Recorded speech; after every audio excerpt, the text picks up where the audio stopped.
হঠাৎ যদি আজরাইল হাজির হইয়া যায়,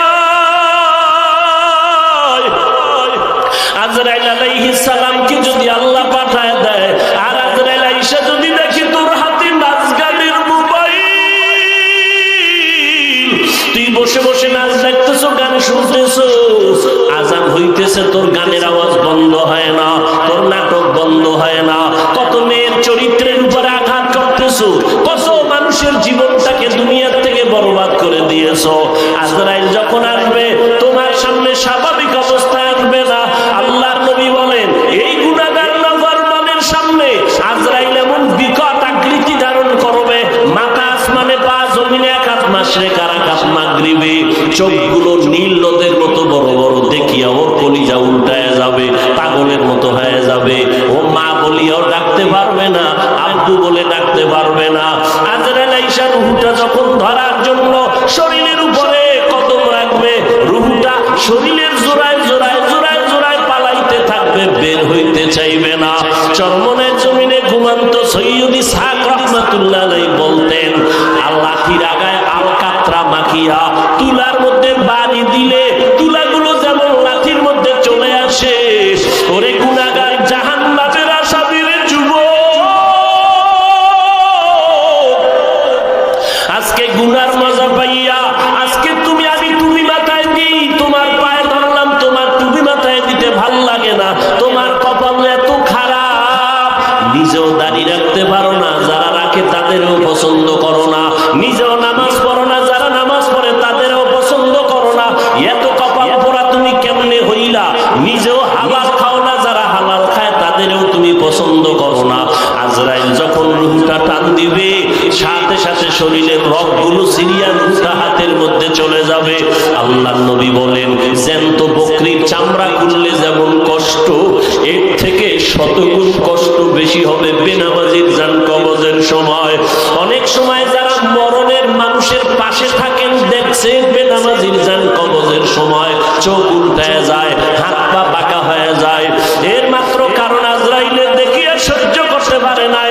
নবী বলেন, ওর জন্য আমার মাওলা জাহান্নাম বানায় রাখছে, একটা জেলখানা বানায় রাখছেন।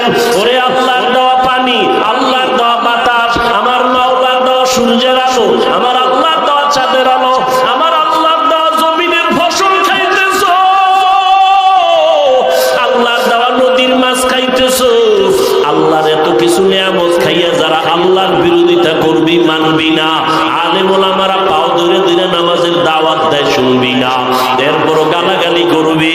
আল্লাহর নবী বলেন, আল্লাহ রাগ করিয়া বলে, ফেরেশতা ওই জাহান্নাম ওর জন্য বানায় রাখছি জেলখানা, আমার হুকুম মানে নাই। সরকারের নজরে আমরা জনগণ সব সমান, কিন্তু এরপর সরকার জেলখানা বানায় রাখছে, রাষ্ট্রের মধ্যে বালাখানাও বানায় রাখছে। জেলখানা কাদের জন্য? যারা সরকারের আইন অমান্য করবে তাদের জন্য জেলখানা, ওখানে রিমান্ডের মাইন দেওয়া হয়। আল্লাহ বলেন, আমার কাছে সব বান্দা মোহাব্বতের, আমি আল্লাহ চাই না কেউ জাহান্নামে যাক। এই জন্য আমি আল্লাহ প্রত্যেকটা রাতের গভীর তৃতীয় ভাগে আমি প্রথম আসমানে আসি, আমি আমার বান্দার গুনাহ মাফ করার জন্য ডাকতে থাকি। আলা মিন মুস্তাগফিরিন ফাগফির আলা, আলা মিন মুস্তারজিকিন ফারজুকা। আমি আল্লাহ পাক ভোর রাত্রে আসি, প্রতিদিন প্রথম আসমানে আমি হাজির হয়ে যাই, আর আমি ডাকতে থাকি, রে গুনাহগারেরা তোরা কই? ওরে শয়তানের ধোঁকায় পড়িয়া যারা গুনাহ করেছো, ওরে তোর 30, 40, 50, 70 বছর হায়াতটারে গুনাহে যারা কাটাইছো, শয়তানের ধোঁকায় নামাজ পড়তে পারো নাই, শয়তানের ওয়াসওয়াসায় গুনাহ করেছো, আমি আল্লাহ হাজির, আমার কাছে উঠি আসবার আল্লাহ বলিয়া ডাক দাও। আমি আল্লাহ তোমার গুনাহ মাফ করার জন্য হাজির হয়ে গেলাম।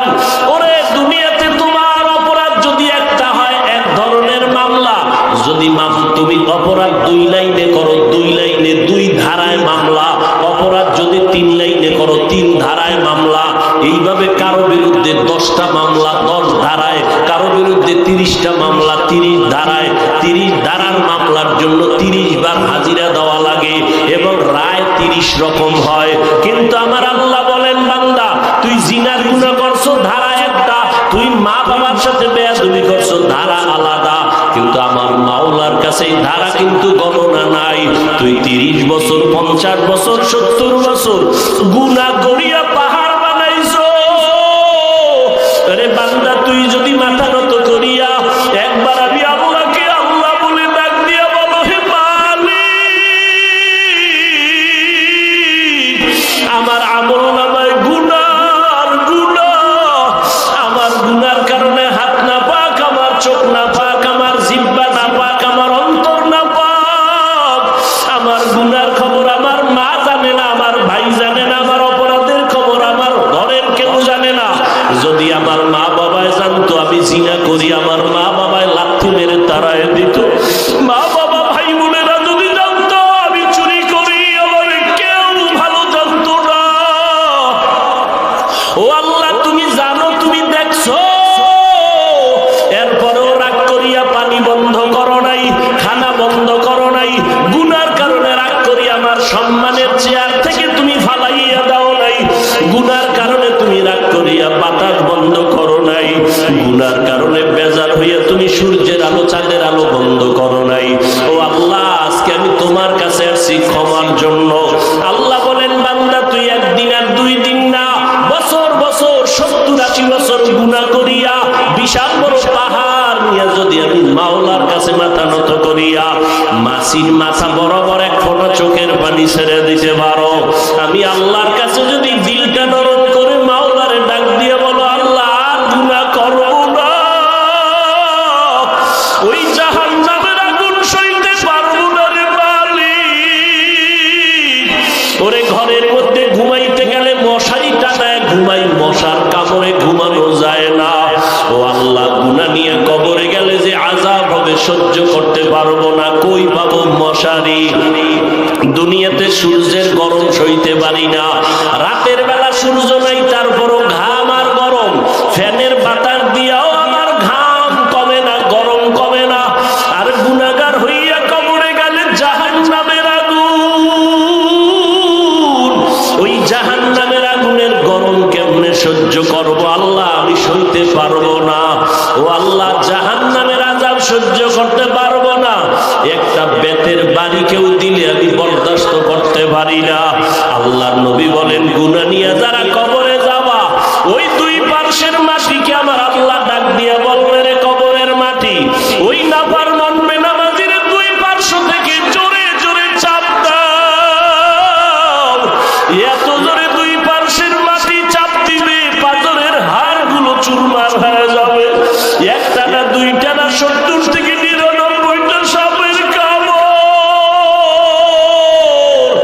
ও যুবকেরা, ও বৃদ্ধ বাবাজিরা, ও পর্দার আড়ালের মা, ও বোনেরা, ভালো করিয়া বুঝো। 15,000 বছর হয়ে গেল আমার আল্লাহর কোরআনের ভুল কেউ প্রমাণ করতে পারে নাই।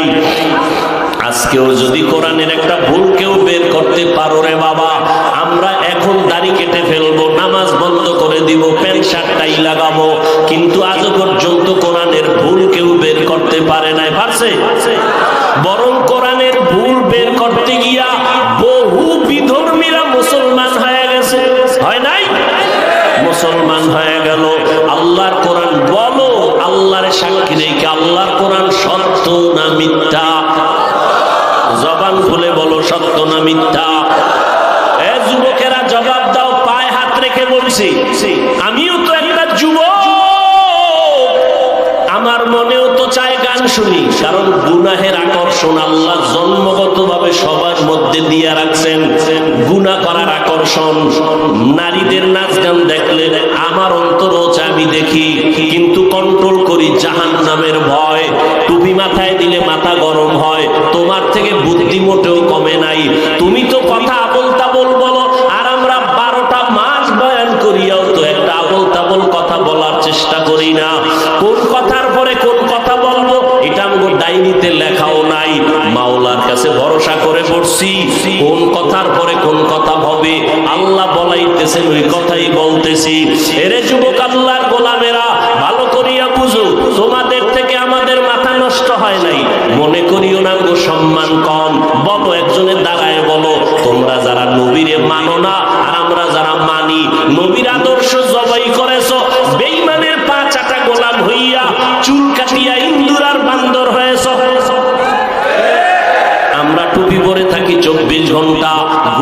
মরে গেল টুপি মাথায় দিয়া বালিশে ঘুমাই। ও আল্লাহর বান্দা, তুমি বলতেছো মাথা গরম হয়, আমিও বুঝি, তারপরও কেন ছাড়ি না? রসুলের মোহাব্বত, দাড়ি রাখলে যৌবনের ভাব চলে যায়, তোমার থেকে কম বুঝি না, এরপরও কেন কাটি না? আল্লাহর আযাবের ভয়। এরে আল্লাহর বান্দারা, নামাজের সময় কি কষ্ট! ফজরের সময় শীতের মধ্যে উঠা নামাজ পড়া অনেক কষ্ট, ঠান্ডা পানি দিয়ে ওযু বানাইয়া নামাজ পড়তে কষ্ট, এরপরও নামাজ ছাড়ি না কেন? আল্লাহর আযাবের ভয়। মরণের পরে আযাব হবে, আল্লাহর কোরআনের আয়াত। এরে নবীর উম্মতের দল, তোমাদের থেকে মাথা মতেও নষ্ট হয় নাই, এরপর আবার তুমি একটু দেখো না তাকাইয়া, তোমার ডানে বামে কত যুবক জীবনে মাদ্রাসায় পড়ে নাই, জেনারেল লাইনে পড়েছে, স্কুলে পড়ে, কলেজে পড়ে, চাকরি করে, তোমার মতো যুবক। সাক্ষী দাও, পাঁচ বেলার নামাজি আছে না নাই? তুমি বিবেকটাকে প্রশ্ন করো, তুমি কেন পারো না রে বাবা? তোমার আমার মতো যুবক র‍্যাব আর্মি পুলিশ বিডিআরের চাকরি করে, পাঁচ ওয়াক্ত নামাজ পড়ে, যত কাজ থাক জামাতে পড়ে, তুমি কেন পারো না? একটু জিজ্ঞাসা করো তোমার বিবেকটাকে। তোমার মতো যুবক রাস্তায় গাড়ি চালায়, সময় মতো নামাজ পড়ে, তুমি কেন পারো না? তোমার মতো যুবক শ্রমিকের কাজ করে, হাড় ভাঙ্গা পরিশ্রম করে, রমাজানে একটা রোজাও ভাঙ্গে না, নাই? তুমি কেন রোজা রাখতে পারো না? তারাবি পড়তে পারো না? নামাজ পড়তে পারো না? আসলে কি বলো, এবার কি দলিল দিবা? এতদিন তো হুজুরদের একটু চাইপা রাখছো, হুজুর পারা যায় না, এখন আমাকে জবাব দাও। তোমার মতো যুবক একই স্কুলে পড়ো, ও নামাজ পড়ে, তুমি পড়ো না। তুমি একই ডিপার্টমেন্টে চাকরি করো, 10 জন নামাজ পড়ে, তুমি পড়ো না। এখন কি জবাব দিবা বলো? এখন জবাব একটাই, তোমার কপাল পুড়ে গেছে, তোমার উপরে আমার আল্লাহ বেজার, তোমার উপরে মা বাবার অভিশাপ, মা বাবা বরদোয়া দিয়ে দিছে, তোমার কপাল পুড়ে গেছে। মোনাজাত তো সবাই দেই, অনেকের চোখে পানি, আবার অনেকের চোখে পানি নাই, কান্না নাই, আর একজন কানতে কানতে বেহুশায় যায়, কারণ ওর উপরে মাওলার রহমতের নজর লাগছে, আল্লাহ ওয়ালাদের দোয়া লাগছে, মা বাবার দোয়া লাগছে, চোখের পানি এমনি বের হয় না। তোমার এই মিরপুর থানায় আসামি ধইরা পুলিশে কি মারা মারে, এরপরও চোখে পানি আসে না, নাই? অথচ ওয়াজের প্যান্ডেলে আল্লাহ ওয়ালারা উলামায়ে কেরাম বয়ান করে, 50 হাত 200 হাত দূরে বসে যুবক চিৎকার দিয়ে কান্না করে, একজনারে বেত দিয়ে মারলেও কান্দে না, আর একজনে বয়ান শুনে শুনে কান্না করে। একটু চিন্তা করো, ওরে মারলো কে? এরে যুবক, আমাকে একটু বিবেক দিয়ে জবাব দাও, বিবেকের সাথে বেঈমানি করিস না রে যুবক। একই চুলায় রান্না হয় ভাত আর তরকারি, রান্না করার রাঁধুনি আমার মা। খেয়াল করো, একই তরকারি, একই মশলা, একই চুলা, একই আগুন, আর রান্নার পরে আব্বা খায়, আম্মা খায়, আমিও খাই, বোনেরাও খায়, একই। কিন্তু দিন দিন আব্বা আম্মা হয় দুর্বল, আমরা হই শক্তিশালী সবল। এই বুদ্ধিজীবীরা জবাব দাও, আমরা তো বুদ্ধি নেই, তোমার অনেক বুদ্ধি, জবাব দাও, কারণ কি? আল্লাহর কুদরত বলবা না, কারণ তুমি আল্লাহকে মানো না, তুমি আল্লাহর কুদরত বলবা কেন? আমরা বলবো আল্লাহর কুদরত। একই খানা, একই চুলায় রান্না, আব্বা আম্মা একই খানা খায়, আমরাও একই খানা খাই, তাদের রোগ বাড়ে, আমরা শক্তিশালী হই, তারা দুর্বল হয়, কারণ কি? এত যুক্তি, এত বুদ্ধি, দাও জবাব দাও। এরে আল্লাহর বান্দা, তোমার থেকে 1000 কোটি গুণ বুদ্ধিমান ছিল আবু জাহাল, যার নাম ছিল আবুল হেকাম, বুদ্ধিমানের বাবা। কিন্তু বুদ্ধি হইলে কি হবে? পৃথিবীর শ্রেষ্ঠ মানুষটাকে মানুষ বলে চিনতে পারে নাই। রহমতের নবী এত দাওয়াত দিলেন, কালেমা পড়ে নাই। এরে যুবক, একটু চিন্তা করো, বালিশে মাথা লাগাও, যার মনের মনে প্রশ্ন করো, আমার মতো যুবক যদি স্কুলে পড়ে নামাজ পড়ে, আমি কেন পারি না? আমার মতো যুবক যদি চাকরি করে নামাজ পড়ে, আমি কেন পারি না? আমার কপাল কেন খারাপ? এইভাবে যখন চিন্তা করতে থাকবা, একদিন দেখবা হেদায়েতের দরজা খুলে যাবে। আর মা বাবার কাছে মাঝে মাঝে দোয়া চাইও, মা বাবায় দোয়া করলে আরশে আজিমে পৌঁছতে কোনো পর্দা থাকে না। এজন্য মা বাবার দোয়া বড় দামি। মা বাবার চোখের পানি আর দোয়া ছাড়া আমি বান্দা চেয়ারে বসতে পারি নাই। মা বাবার চোখের পানি আর দোয়া ছাড়া যুবক পরীক্ষায় পাস করতে পারো নাই। মা বাবার চোখের পানি আর দোয়া ছাড়া তুমি বাড়ি গাড়ির মালিক হতে পারো নাই। অতএব এখনো সময় আছে, তওবার দরজা খোলা। নেক আমল ধরো, শিরক মুক্ত জীবন গড়ো, আল্লাহর মোহাব্বত নিয়ে চলো। চাকরি ছাড়া লাগবে না, স্কুল বন্ধ করা লাগবে না রে বাবা, মাদ্রাসায় আসার দরকার নাই। ভালো করে শুনো যুবক, পর্দার আড়ালের আম্মা জান আসেনি? আছে? আরে আম্মা জান, আপনারা আয়েশা রাদিয়াল্লাহু আনহার মতো ধন্য নারী, আপনারা খাদিজা রাদিয়াল্লাহু তাআলা আনহার মতো নারী, আরে আম্মা জান ফাতেমা রাদিয়াল্লাহু তাআলা আনহার মতো নারী, আপনারা উলামায়ে কেরামের মায়ের মতো মা। এই জমিনে আপনাদের মতো বহু নারী এই এলাকায় থাকে, পাঁচ ওয়াক্ত নামাজ পড়ে নাই? ভিন্ন আম্মারা আপনারা কেন পারেন না? আরে আম্মা জান, ও যুবতী বোনেরা, তোমার মতো যুবতী বোন আজান হলে মাথায় কাপড় দিয়া 5 বেলার নামাজ পড়ে, এরকম যুবতী বোন আছে না নাই? তুমি কেন যুবকের চরিত্র নিয়ে সিনেমিনে খেলো, মোবাইলের মাধ্যমে চ্যাটিং করো?